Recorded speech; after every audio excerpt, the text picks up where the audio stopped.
how to add or change your bio on your Instagram account.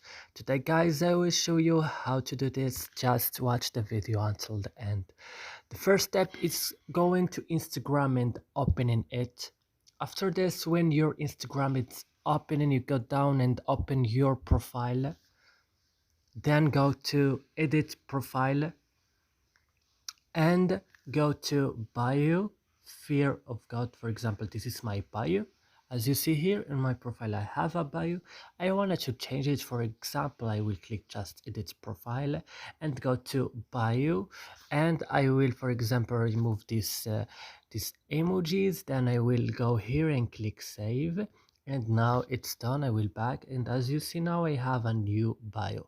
And that's it guys, I hope this video is useful and helpful for you. Don't forget to like and subscribe in our channel, and see you next video.